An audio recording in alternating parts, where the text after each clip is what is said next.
Nous sommes dans le collège de Plezas-du-Gers et le collège porte le nom de Louis Pasteur. À l'atelier scientifique, on nous a proposé de travailler sur l'électricité puisque nous sommes en 5e et qu'on a commencé les cours de physique par l'électricité. Alors pourquoi pas faire revivre Louis Pasteur au XXIe siècle et lui faire découvrir l'utilisation de l'électricité aujourd'hui. J'ai été le théoricien du projet, c'est-à-dire celui qui explique les phénomènes observés. Pendant le projet, nous avons abordé 3 grands thèmes relatifs à l'électricité. Les dangers de l'électricité, son histoire, où nous avons travaillé sur 3 savants, Galvani, Volta et Edison, et les gestes éco-citoyennes, où on s'est demandé comment consommer le moins possible d'électricité.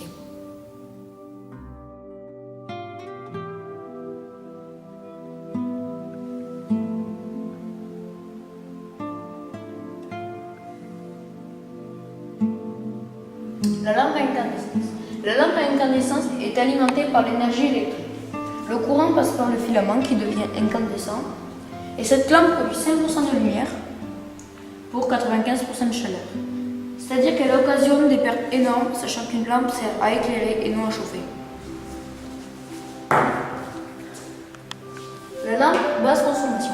La lampe basse consommation est elle aussi alimentée par l'énergie électrique. Quand le courant rentre en contact avec le gaz qui est à l'intérieur du tube, celui-ci s'illumine. Cette lampe produit 80% de lumière pour 20% de chaleur, c'est-à-dire qu'elle a un meilleur rendement que la lampe à incandescence.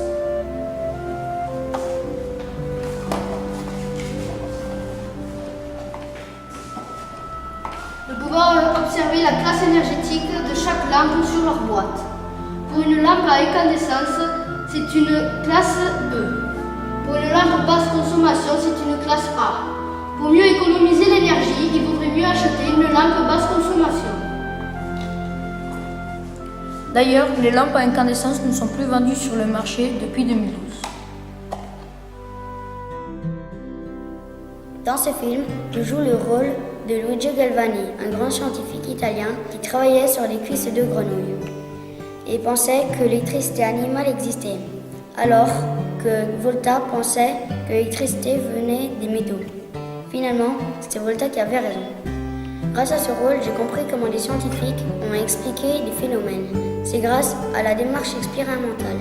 Souvent, les scientifiques n'étaient pas d'accord entre eux.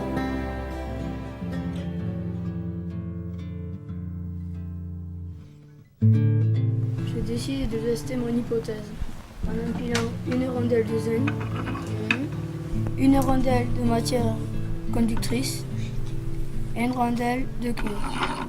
Et je continue en empilant les mêmes matériaux.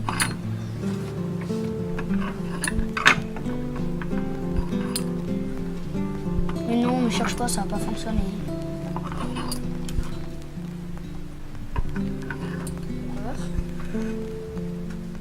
Tu veux tester? Une décharge.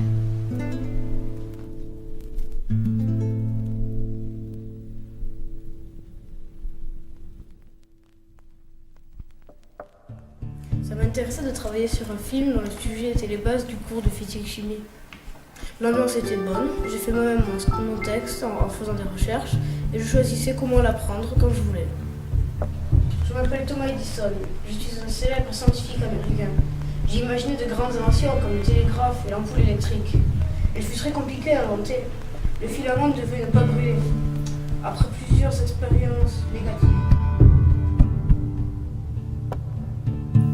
Dans le cadre de la fête des sciences, en octobre 2012, nous sommes allés visiter l'écocentre de risque. Quand j'ai été visiter l'écocentre de risque, j'ai été impressionné.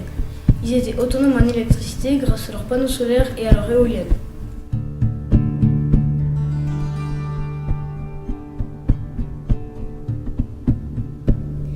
En fin d'année, nous allons projeter le film dans d'autres classes du collège. Et nous allons organiser une discussion. Et comme ça, je pourrai expliquer ce que j'ai appris dans l'atelier scientifique.